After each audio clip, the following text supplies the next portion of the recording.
technology. Focus on Liberia uncovers and showcases the best of Liberia and shows the world the truth about Liberia. We educate, elevate, and promote all things Liberia. We conduct interviews, panel discussions, debates, and more. Tune in to Focus on Liberia on Facebook and YouTube and be a part of the stories that make up the news. This is Focus on Liberia, and I am Dennis Jar. Good morning. Welcome to a new day. On this program, we discuss gender equality or gender justice in our societies. And our conversations cover gender, ancestral gender-based violence, identifying root causes, and seeking ways to address that and related issues. How do we do this? By harnessing healthy and generally acceptable traditional values, systems, and practices, healthy religious values and practices, as well as practical global values and systems for women and girls' equal rights. We hope that these conversations will contribute to change in mindset and attitude about women and girls' human rights and lead to a shift in our culture of impunity. Hence, a new day for social reform. My name is Priscilla Nyenator, and I have my guests for today are Siatta Scott Johnson, May Azango, and Councillor Josh uh, uh, Isaac George. I'm sorry. So, Siatta Scott Johnson is a Liberian journalist with over 17 years of journalism experience as a practicing journalist and 10 years of programmatic experience in working with women groups at the community level. Siatta is the current president of the Female Journalists Association of Liberia, FIJA. She has previously worked as a training and outreach officer at the Sex Crimes Unit, Ministry of Justice, and communications expert on the USAID James Project, communication officer for Modica Liberia, as media advocate for the Norwegian Refugee Council, where she was responsible to organize, radio programs for rural women under a project called the Wise Women, amongst others. Um, Siatta has a background in television production and a vast experience as a field reporter on gender issues. She holds a BA in mass communication from the University of Liberia and a diploma in political reporting from the Liberia Institute of Journalism. She's a student at the Gabriel L. Dennis Foreign Service Institute and has participated in several international conferences on human rights and democracy in out of Liberia. Sada is the founder and creative director of a media production office called Smart Media Liberia, where Sada trains young people as citizen journalists and produce documentaries and other media and advocacy materials on issues that affect women and children. She is also a member of the Liberia Feminist Forum and currently a producer for a television program called Superwoman, which promotes women power. Thank you for joining us today on a new day, Siatta. You're welcome. Thank you. Thank you very much, and the team. It's a pleasure being here. Okay. All right. We also have with us May Azango. May Azango is one of the best known reporters in Liberia.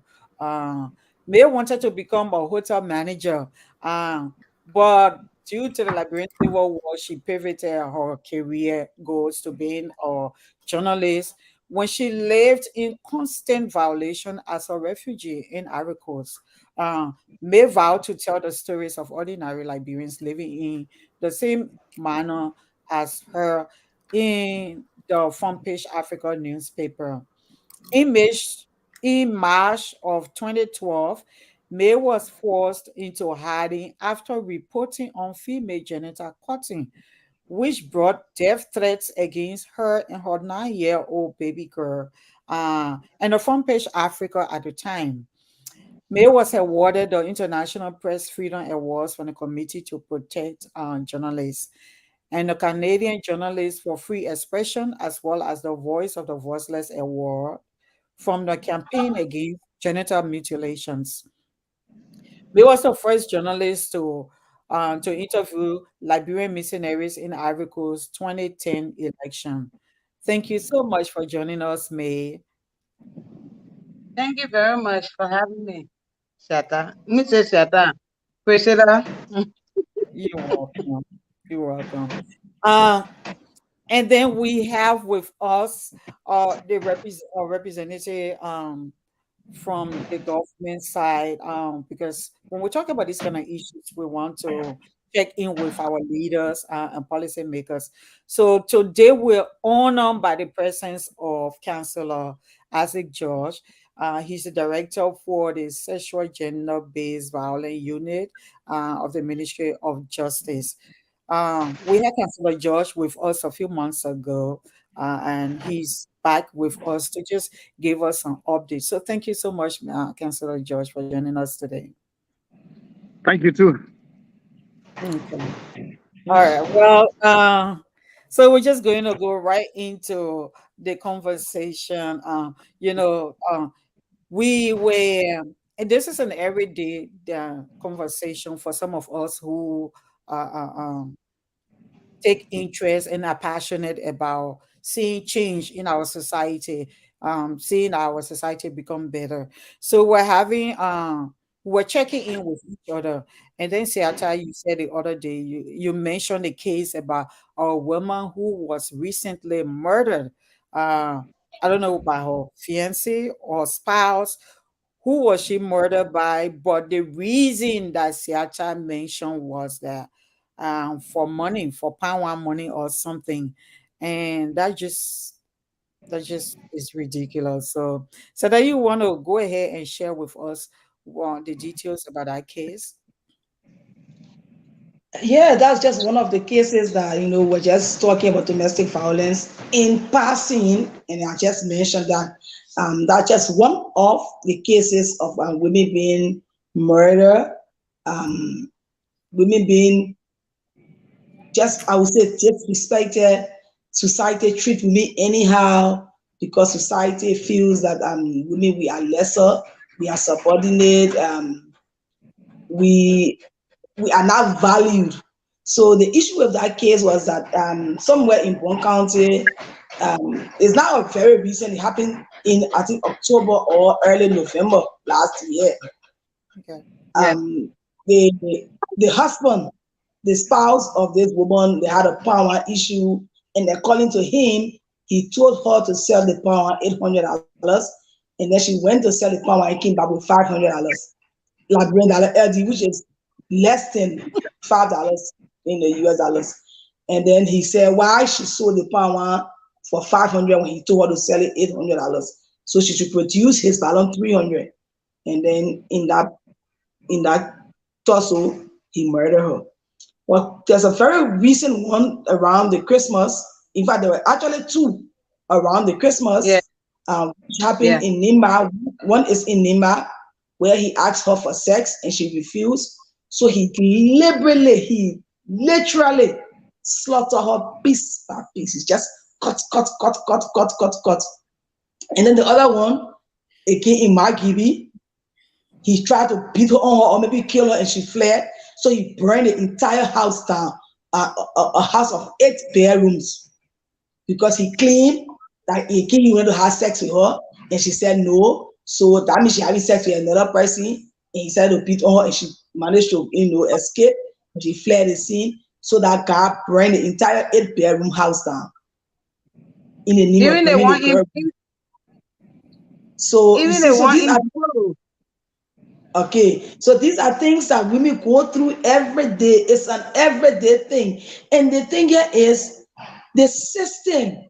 When it happens, people talk about it, and it has reached to a point that even women group themselves are being tired, their energy have been burned because women have demonstrated and people make it look like these are women issues. They don't see it as a societal issue. You have a whole society that one boy can get up one morning and just kill a girl, or one man gets up one morning and just kill a woman. And people say, oh, they're talking like It's normal. One man came working in Nima. And another person, even just before I could even come online, I was on Facebook. There was another case in Lofa County right now, and they say he's on the run. He murdered his wife, and according to them, he's on the run. So these things happen every day. I don't know how it's good that we have the counselor with us, from the policy side, but I think people get away with it because it has become normalized by the society. It has become part of our everyday lives. So people think that we are responsible for what happening to us, and they will be like, even the woman herself. So it happened in a case that we know, the one case from Maryland where the girl, in self-defense, I would say in my own literal man, and squeeze the penis of the guy, and the guy died. Everybody was like, oh, the woman killed me, and people are making fun of it. But just one case, and I will say, and I will say in self-defense, because that guy was not being nice to her. They were not having a peaceful conversation. They were not talking like we're talking. She just jumped at him and grabbed his penis. They were in a fight. And apparently she felt less, she was being trained in that fight. That was how she had to save herself. But these things happening. I'm not justifying domestic violence, but it's the level at which domestic violence can go. Because that woman was not her first time being in a fight with that guy. And at that time, it happened. So the issue of domestic violence happened. Become a normal thing. Even there is this domestic violence act that has been passed by the lawmaker, is on the books, but people still see domestic violence as home affair. You go to the police, it's a husband and wife issue. Or maybe I'm friend, girlfriend, and that's it's a poor PA girlfriend, who do about it. So it's a serious issue. So those are I just mentioned that in passing, but there is more to it. A lot of it are happening on a daily basis, and people think that it's okay. And as we speak, again, as I said, it's good that the counselor is here. We don't have tangible statistic data from the Ministry of Gender. We keep asking as we speak right now. I don't know if they put it out 1 hour before I came, but as I said here, we don't have any statistics say, 300 women were beaten, 400 children were abandoned. Before then, the other minute, I know the last statistic I saw from 2018, they gave you the whole list. These number of cases came to the Ministry of Gender. The ex-vaccine number is domestic violence, some is murder, and as we speak. So it's like nobody cares. Nobody does anything about it. And I don't know, it's energy training. But it's good that we're having a discussion and other policy makers are in this space. And maybe from here we can see how we move forward. Thank you so much. Thank you, Siatta. I appreciate that. For your insightful perspective. Thank you. That was great. So we're not. It's not a like a debate. But I don't think that's what Siatta mean or me. But I'm just going to refer it to you, Councillor George, before I get to me. So Siatta has raised some of these issues. Let's hear from your office. What's going on? So basically, I've always said, and I say again, that succeeding governments have always tried to handle the issue of domestic violence, sexual violence, gender-based violence, and so forth. And we've come a long way. And I have one person who says that we have made tremendous strides. And I think we are succeeding. The fact that historically, our Supreme Court opinion has a case that was reported in 1898. That was the first time we had a rape case reported and reached the Supreme Court of Liberia. At which time Liberia did not have a law defining what was rape. And so we had to borrow from a common law jurisdiction in order to use the receptive statute, meaning borrow from Great Britain, since we are a common law jurisdiction, so as to find that person guilty and make sure that justice prevails. And as we've come along, if you were to go through our history, especially legislative history, you find out that by 1964, we had the domestic violence law, the domestic relations law enacted. And then came 1976, we had the first rape law. And thereafter, in 2003, we had the inheritance law. And then we came back again in 2005 and acted the new rape law. We then proceeded, we had the children's law of 2011. We have the domestic violence law of 2019 again. So it tells you that over a period of time, succeeding governments have been focused on handling the issue of violence against women, girls, children, and possibly men.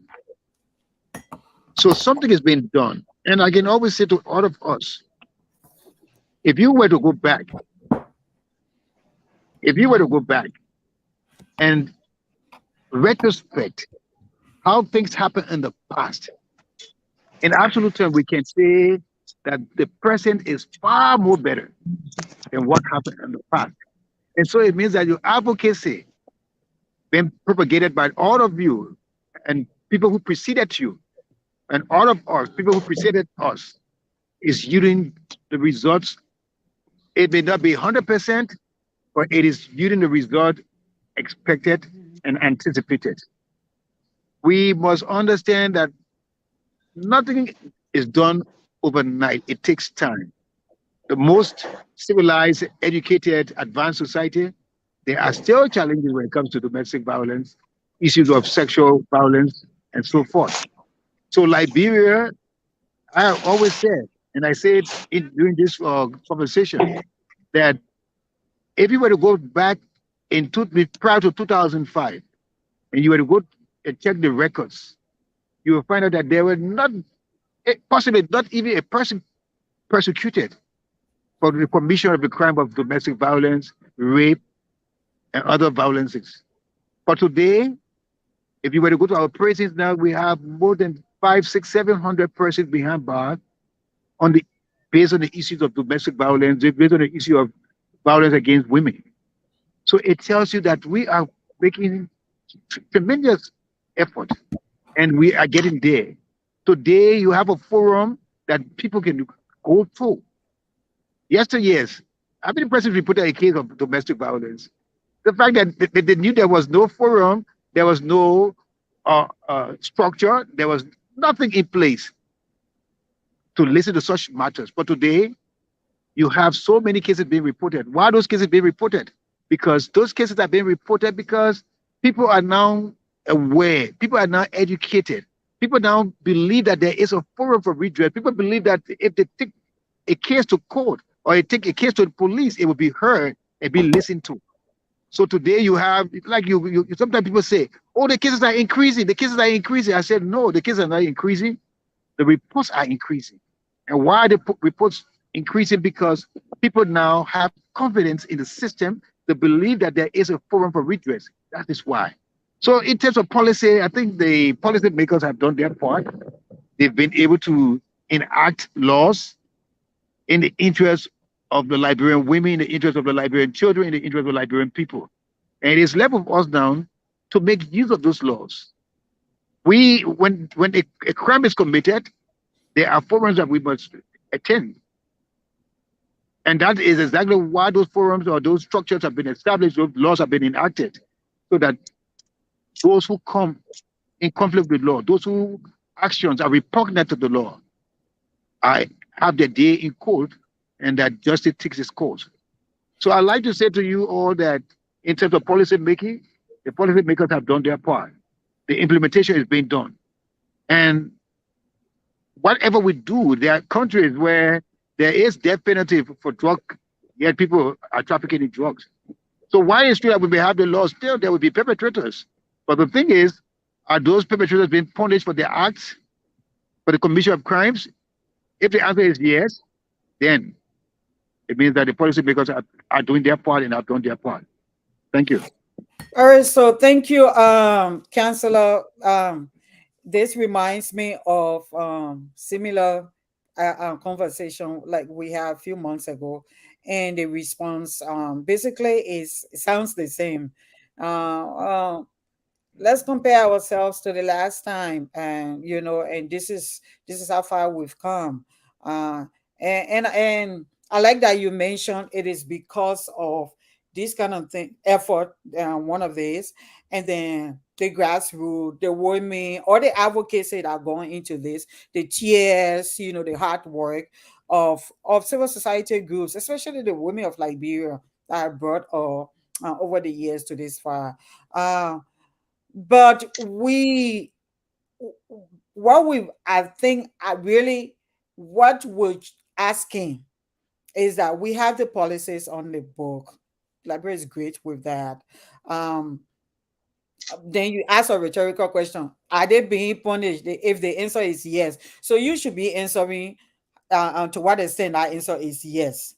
Because it's one thing to have all those laws to point out those things and say, this is the law we made in 1980, and this is the one we came to in 1942, and this is how well is the implementation of these laws, to be able to make the difference.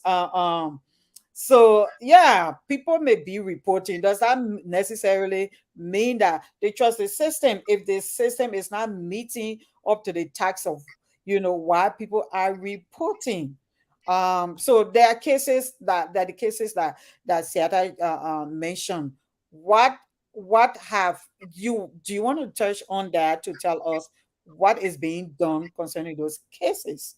So it's good that we have policies, but to some extent, to what extent is the public aware? I know the last time you were here, we asked questions like that, like how much public info, how much public education and awareness is being done by the government or by your ministry or any other ministry responsible to educate, because it falls back to education. Things that used to be seen as normal, things that used to happen, we have laws into place. The ordinary person, how does it trickle down to him or her so that they can be able to maximize the policies and the laws? So we'll come back to you on that, but let's check with May on related issues, because we have conversation on something else that is really sad, that is still going on despite quote unquote moratorium or laws put in place concerning that matter. So May, I had checked in with you about the issue on female genital mutilation, because you reported on that a few years ago, and I was like, hey, congratulations, you're part of the change that happening. And then you were like, hey, come to yourself, how much change you see happening, this issue is continuing. So please go ahead, share with us. Recently a little girl was kidnapped. What's going on? That little girl case, it claimed the attention of even the EU, UNICEF. It claimed the attention of almost everybody. But when the little girl was forcibly kidnapped, what can I put this in there for? Guinea fowl. And when the girl was kidnapped and forcibly initiated, the deputy speaker for Nati Kofa came and said that the police should have this soul arrested. They call her Famata Musa. But then Chief Sansan Kawa came and said if they arrest the woman, they will protest. Up to now, that woman left from Kakata. And yet she opening another Sunday bush somewhere, because she already told the government that no matter what the government does, after the 3-year moratorium, the 3-year moratorium came on FGM, I think October of last year. And she is saying until the government, she came up and said until the government can suspend gay practice and the UBF, the Masonic craft. Then it's the only way they will stop the culture and tradition. Nobody against the culture and tradition, but Priscilla, if you send your late daughter to school, all you know she gone to school. And then some kind of so woman just grab her from the road, carry her in the girl bush and send message to you say your daughter because she was passing, she spy in the girl bush. So we call her and we doing her work. So you can't pay money to take her from there. Can you imagine? That's what they do. They will catch the people children. They say grow a bush. They're not taking it from in a bush and bringing it in a city. So our babies are no longer protected when we think they are going to school because we have Sunday butchers in a place they call so clean. We got some in Tuporo. We got some Canafe. We got some in Douala. We got some in Tuason. I mean, they are not in the interior, in a city. These places I'm calling to you in a city. And if Chief Samson Kawaden can come out and say, if they arrest this woman, they will protest. Meaning, they think you see the not small issue. PP hands are in it. Because the various senators, representatives, you see, they need these people. They use the FGN as a trump card to win election. They will go and tell the people, vote for me. We'll protect your bush. Good. So they made the people brave. Because they will tell their children, you know, the traditional leaders, whatever they say that why the people can go back. Vote for the mayor. He said, you will protect us. You will protect our culture. Nobody against your culture. The China ministry went to them and told them, say, okay, you have moved the mutilation aspect. Keep the good ones, where you can teach women how to face fishing basket, how to cook, how to greet elders, how to braid hair and take care of her family. Those are the good attributes. But they said no. If they cut it from there, it means promiscuity won't stop. That's the justification. It means women will run around. So when this little girl was circumcised, the soul has not been arrested, nothing. And then the women group talking and talk for a while, only in a month, and it was all to it, finished. Even the general ministry, I reached out to them, oh, we have an elbow. We know how to get in touch with the care of him. That how come I gave the lady number, the mother of the child number to one of the officials at the Ministry of Gender. You're not taking the initiative to look for these kind of cases. This girl is 11. They say she's prone to suffer. In fact, she's suffering from fistula. When they cut her, the woman mistakenly cut a blood vessel. That girl bled almost to death. Before they brought her to Benson Hospital, they gave her 2 pints of blood. When they took her from Benson and carried her to Family Health Center, they gave her another 2 pints. 11-year-old child taking 4 pints of blood. You know what it means? A state did not bill all her blood, which should have been 13 grams. She still had 10 grams. Can you imagine? And then the doctor, I spoke with the doctor. She said, if this girl should have child, either she will die or the child will die. Because when they were trying to sit her the place, she was bleeding so much, so they had to sew the entire vagina and just leave the place where she got a pee, man. You know what it means? Only a place with me for her to pee in order to stop the bleeding. So the woman said for her to have children, either she will die or the child will die. She proved to in fact, she was already suffering fistula. An 11-year-old child. The woman, when they took the girl to Benson Hospital, the doctor that saw this girl, he was male. That man cried, Priscilla. The man cried and said that this girl, he pitied her because she has been damaged for life. If a doctor tells you that, tell your child no business finish. Then the psychosocial aspect. When the lady see people, she can run away. She's still traumatized. Because the woman cheated her. She said she didn't want the girl to run away, so they cheated her the dog and they had her eating leftover food. Man, this FGM will not stop. traditional people defy the government, because that's why I would say when the Swedish government, the British government, along with the traditional people, they signed this moratorium for 3 years.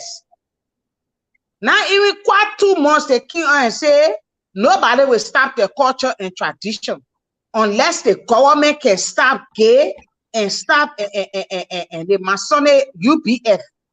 So you are giving the government ultimatum when there's a moratorium signed by you and the government hasn't said anything, they're not doing anything about it. So they can't tell me, say they know about it, they know of it. I reported a story when our Famata Musa woman said will not stop.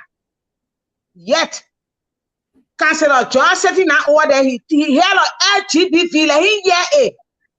These are people that should put people like this to book, bring them to book. The woman kidnapped, she tortured a child.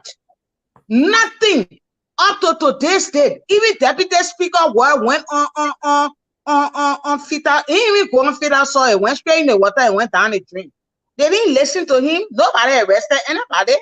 That woman still going up and down. She lose and establish it different and sounded bushes to be backing our children and carrying them there. So don't think say it going anywhere into nothing. Yeah, the moratorium and their motor. Nothing is being done. The people are still catching people's children as I speak to you. Grandpastor second stop. Every other week, Grandpastor is having girls second size, bringing them outside from the they call them blowing you new memos. So nothing, man. They get all one in new bottle. I'm not lie to you. Moratorium, no moratorium, man. They put still doing it because it was after the moratorium they caught this little girl. It's not the only one. I mean to tell you, all the places are naming. They still going on there. Why the police do it about it? Because this thing has a trench. It has a deep root. Politicians are involved. You know how many times the general violent bill was thrown off the floor? You know how many times? Then when they finally pass it, they remove the FGM component. You know why? Oh, because they won't get the votes. They won't get their votes. You sacrificing our daughter because of greed. Greed from the legislator straight to the parliament, the town chief, the village chief. All of them sacrificing their daughter for power. Because in a contest, when you don't become a chief, even if you want to be a chief, it means your whole household must have gone through the practice. If they don't, you won't become a chief, or village chief, or town chief, or parliament chief, or clan chief. And they will treat you as an outcast where people fetch water, you won't go to fetch water because they call you sinner. Kua, that's how they call you sinner. When you are sinner, you don't go to places where clean people go.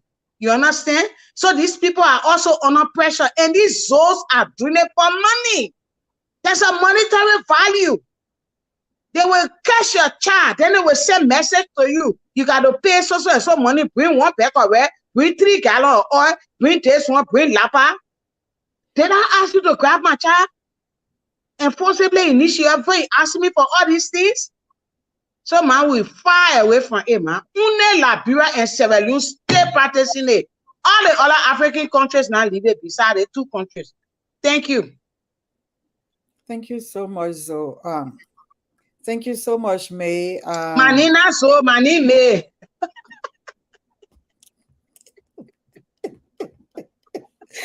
Oh my God. I'm so sorry, May. I don't know why I came wrong with this whole Zoe thing. But yeah, thank you, May. You've been covering this issue for a few years now. So and there are a few stories we may not even have the time to go through them, but I read a few of your stories. And yeah, like you mentioned recently, I think 30 girls were put out after the moratorium in Grand Bassa. Yeah, yeah. 30 girls, and then few other girls who were out of school, and then when y'all went to check behind it, they were taken out of school because they were in the bush, and then now they're out, they're so scared to talk about it. So but the issues that you raise about the whole thing is about controlling the sexuality of women and girls. Oh yeah, So one group, the male want to compel or let's say control the female. I will tell you that for free. You know, this thing is all about power. So a male zoo or paramount chief will come to a female zoo and tell her, say, my son has reached of age to marry and he wants to marry your daughter. But if she does not go through the rite of passage, as they call it, to be clean, where she will be circumcised, my son can marry your daughter. Every woman wants her child to be married. So this mother goes and subject her daughter to circumcision because she wants another paramount chief's son to get married to her daughter. Because they come and tell the female people that that promiscuity, it will cut down promiscuity because when you circumcise the woman, it will cut down her sex drive. But when I interviewed a doctor, when I did my story, the doctor is called Dr. Toso Jadiba. He used to be at the G.N. David Hospital. He told me, he said, that's a lie. The people who they circumcise, man, they are more than you people because they cannot be satisfied. That which they took away is what they look for. When one man have them, they are not satisfied. They move to the second, the third, the fourth. Then they are blaming who? Then they say they want control. I tell you, they want to control because look at the paramount chief. Some of them have 10 wives. Some of them have 7 wives. Now tell me, you're talking about women being promiscuous. Who is practicing promiscuity when you got 7 wives? Tell me now. Tell me. I only married to you, but you subjected me to female genital mutilation because you say you want me to run around, but you are taking 7 to 10 wives. Who be promiscuous here? Tell me. So I'm telling you, just a male want to control the female, and the female souls they are bent on it. I mean, that's law and gospel for them. So, man, I see you coming a far away. yeah, So eliminating that. Yeah, so the issue is basically the control of women and girls. That's what the patriarchy is about. To control women and girls, the hatred, the prejudice of against women and girls, it just clear misogyny that you say that to remove the sensitive sexual organ of a woman because she should not have pleasure in sex. Her body is just to give pleasure and not to receive pleasure. So it's a matter. So it's hard to control.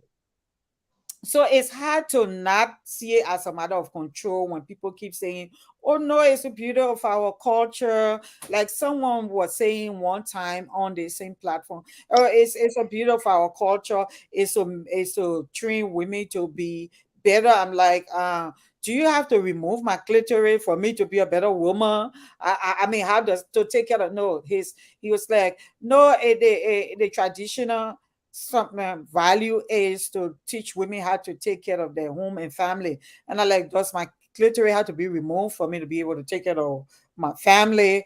I don't know, but yeah, it's troubling that people are being kidnapped. That one is really, really troubling. Like, people should decide that they want to do this. People should not be forced. If you claim that this is such a so beautiful tradition and custom, people should choose they want to do it. So, Councillor Josh, can you please comment on what culture? Let me come in. What culture?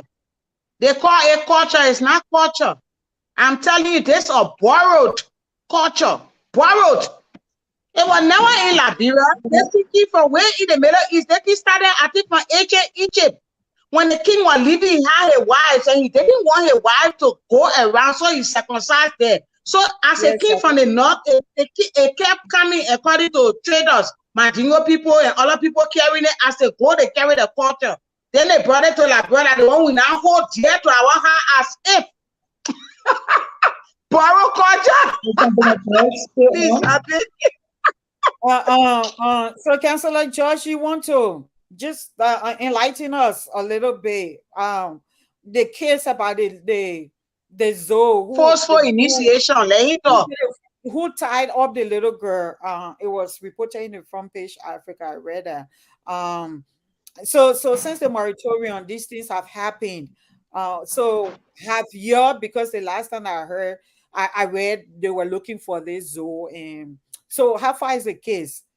You the prosecutor is do we still have the counselor with us? I'm not sure we still have Councillor Josh, are George. you there? I think No, he left the line. hello, Councillor Josh. I'm going to check with the counselor if he can join us again.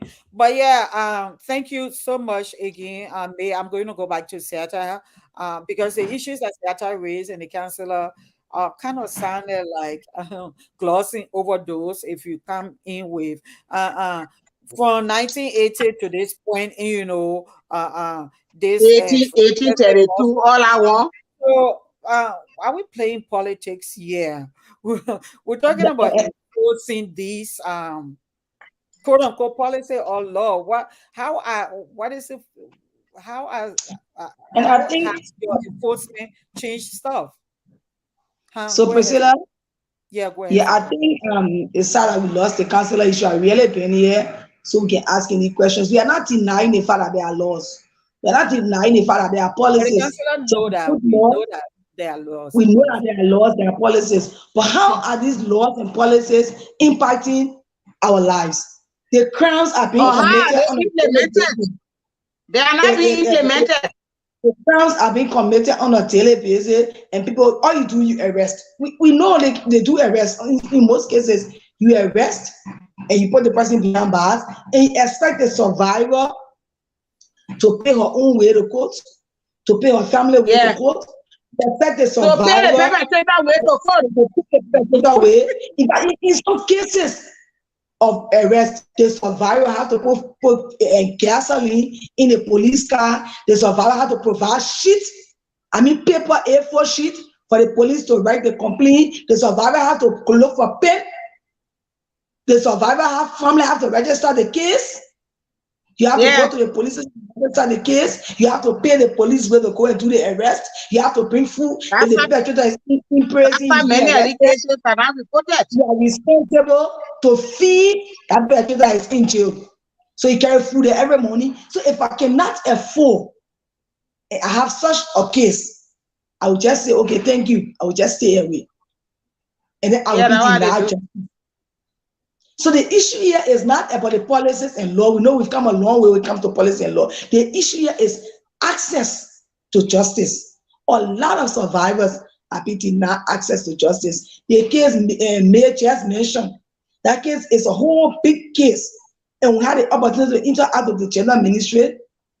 We asked Nyenator, how far is this case? Why are the perpetrators still moving freely when this child is in pain? She having serious psychosocial problems. Even her family are being stigmatized. They have to move from the community. Minister Tar told us there's nothing they can do.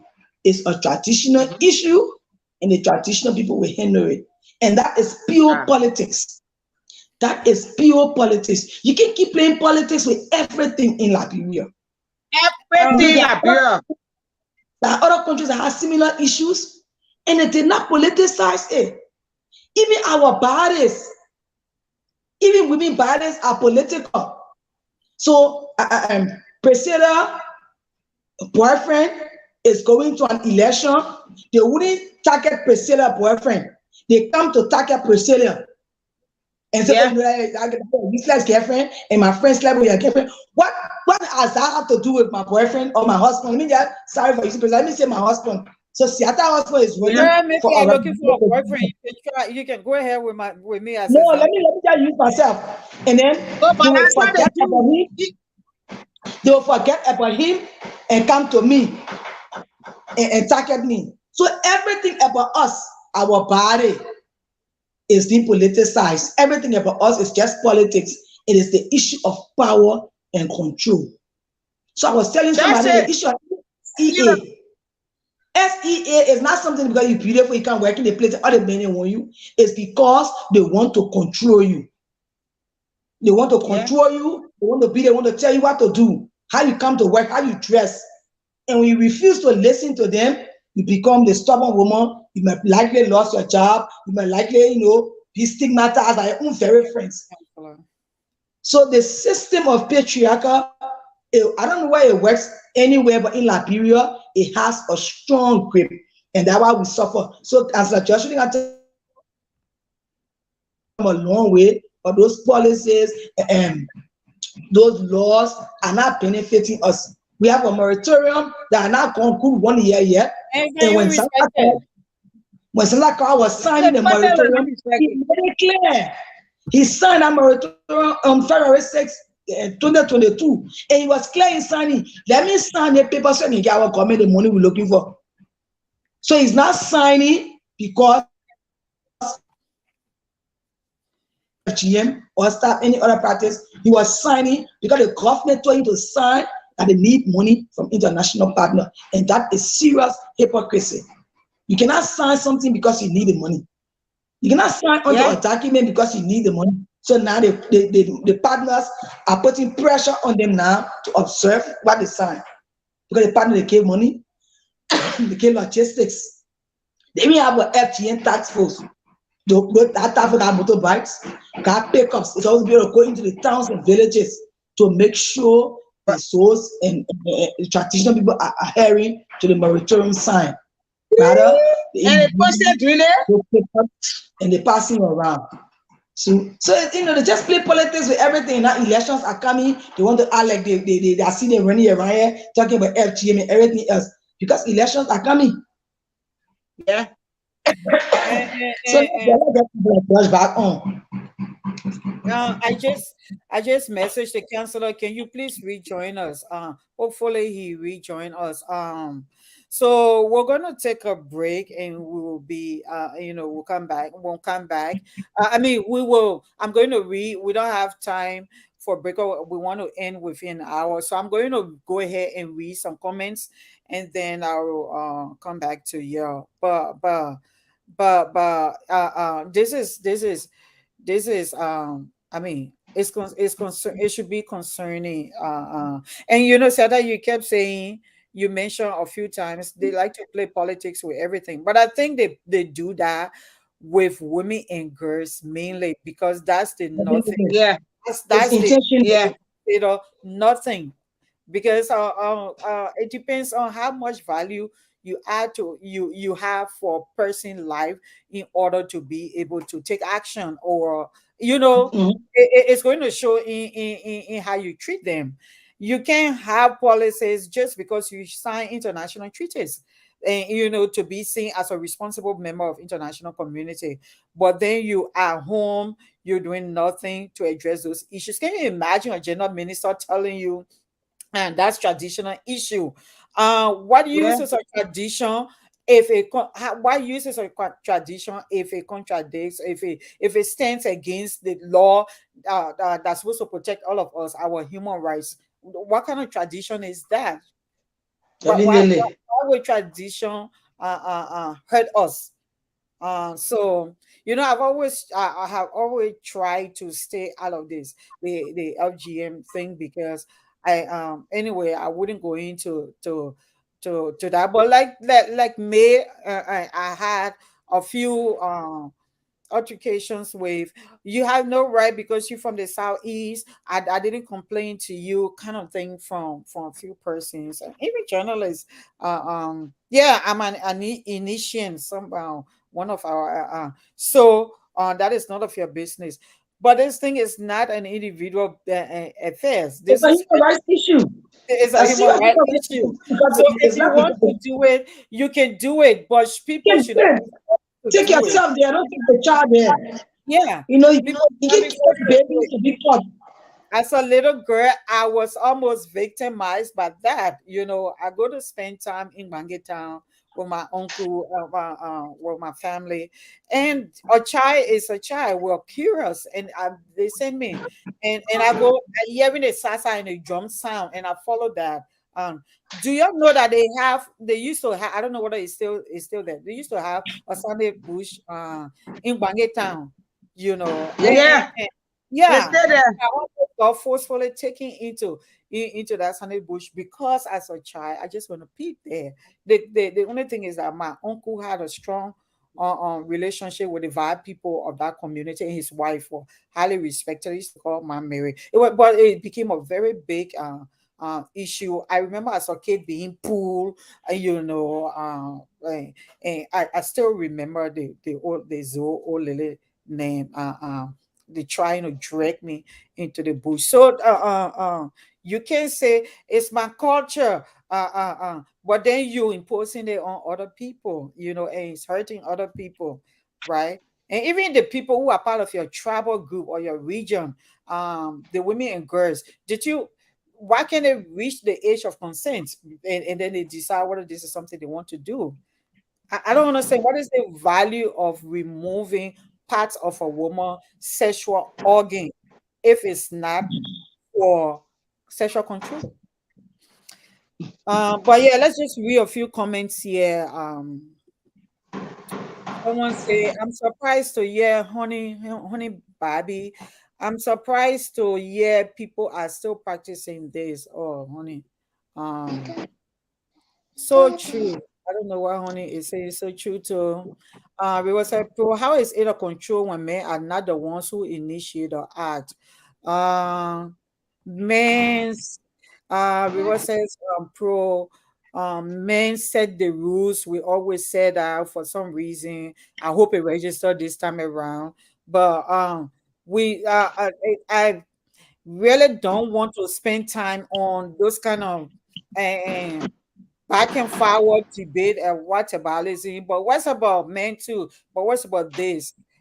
It really will take you to, so I don't know how else to put it nicely, to not understand that we've been saying control is done. Our society is structured and controlled by men. Men set the rules of the games. Women could be the ones that implement that, but the point is men set the rules of these games.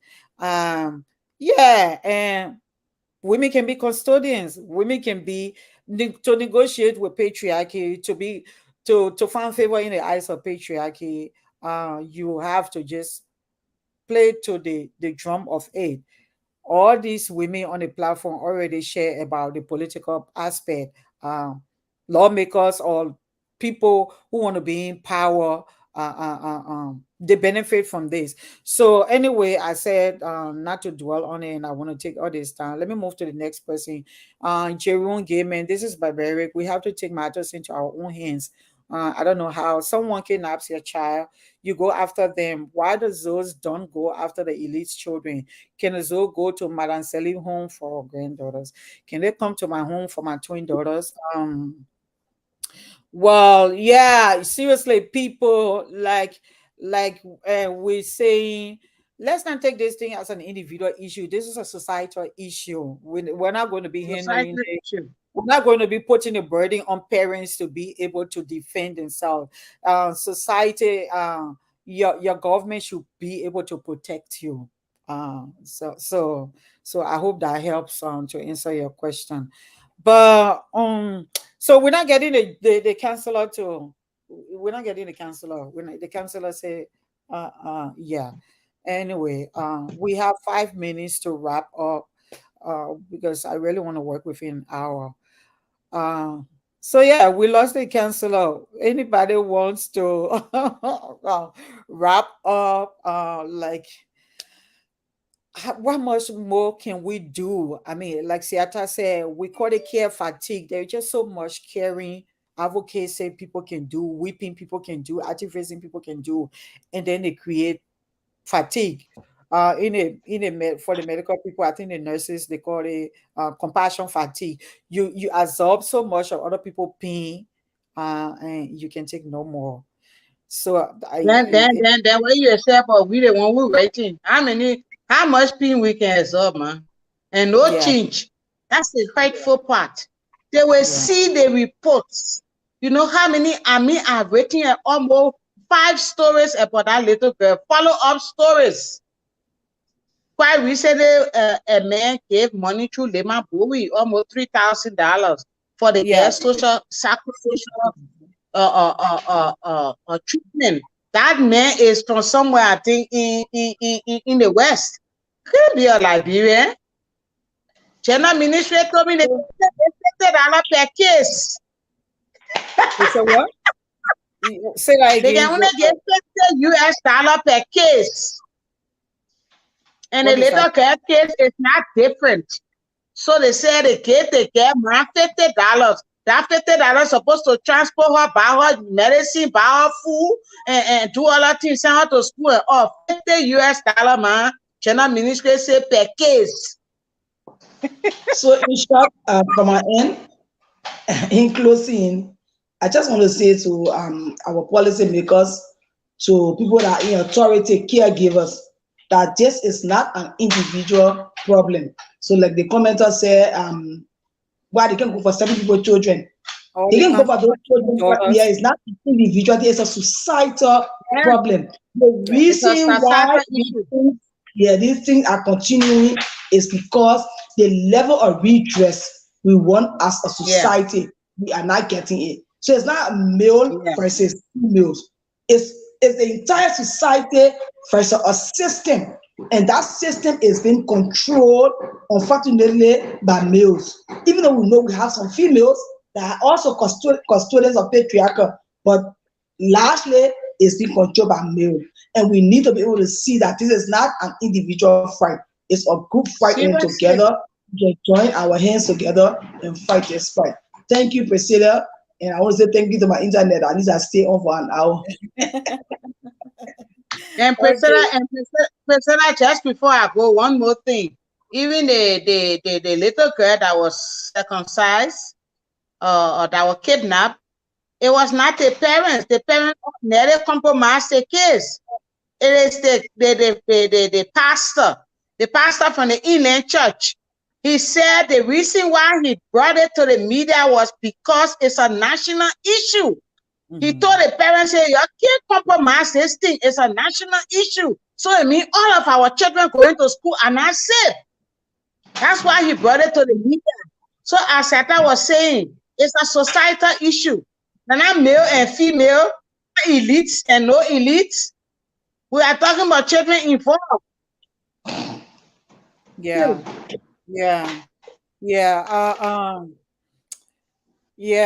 So I mean, we'll just keep talking. It can be exhausting. I agree with Siatta.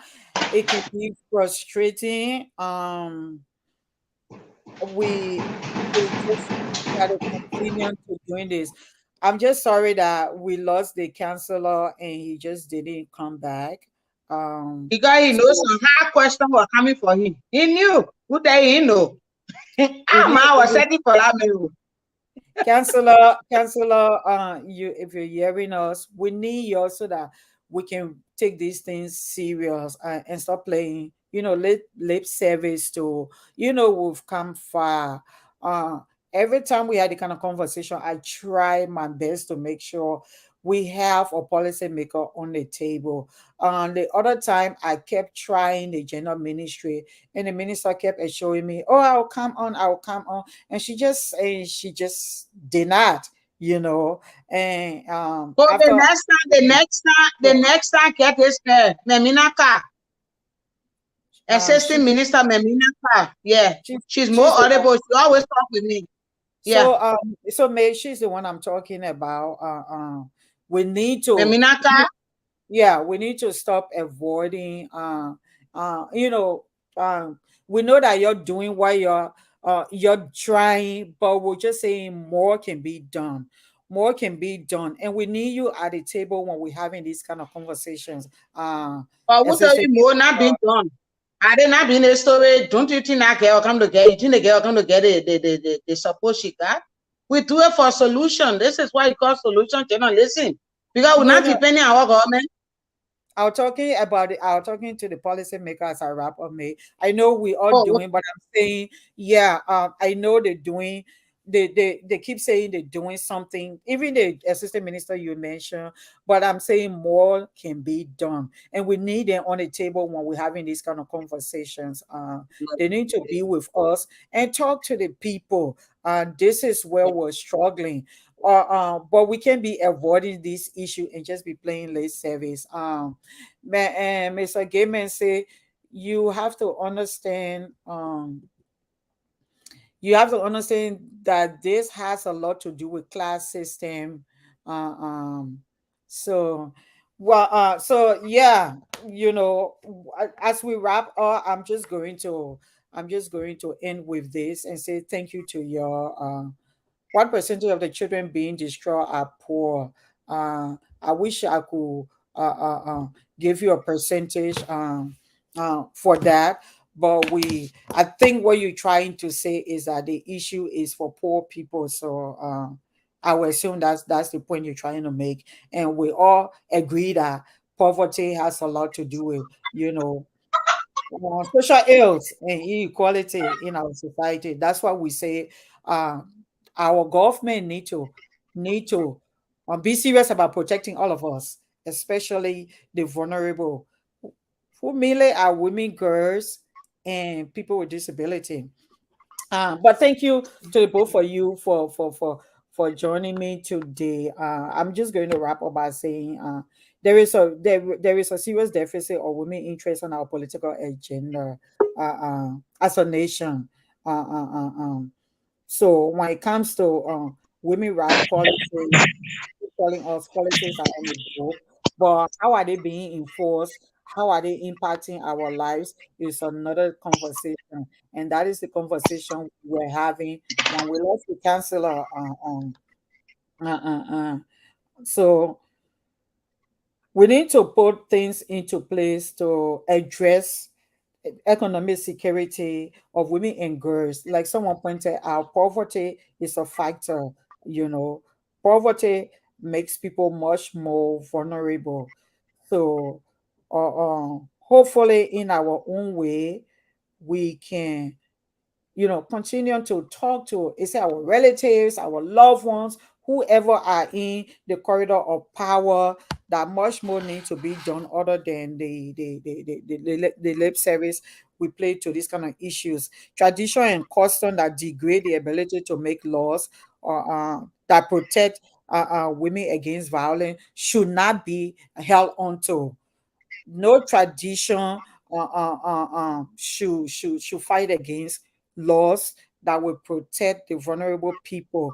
We understand that we have dual legal system, the formal and the informal, but we can get responses like it's a traditional matter from the gender minister when a child is being kidnapped and being tortured. That's a human right violation. That's a human right violation. And for people, quote unquote, tradition to be imposed on people who cannot make consent for themselves.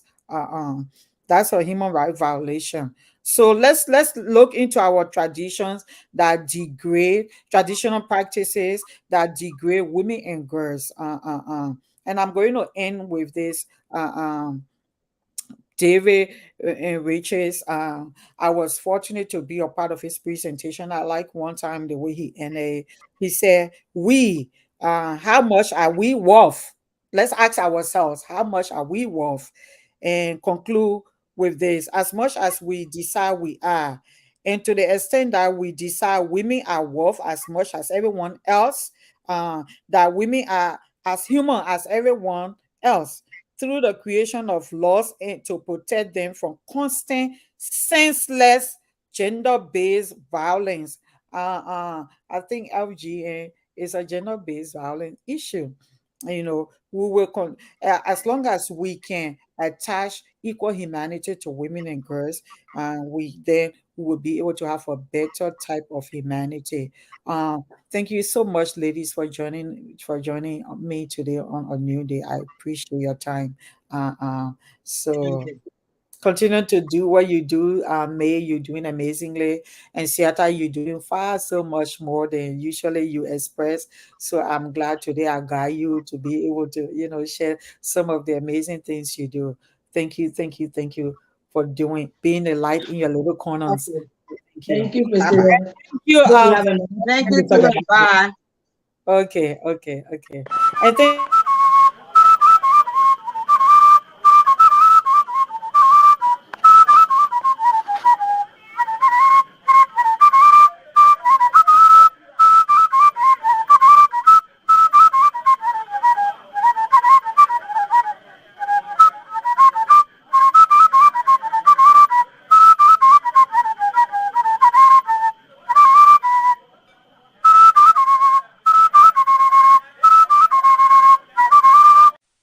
We are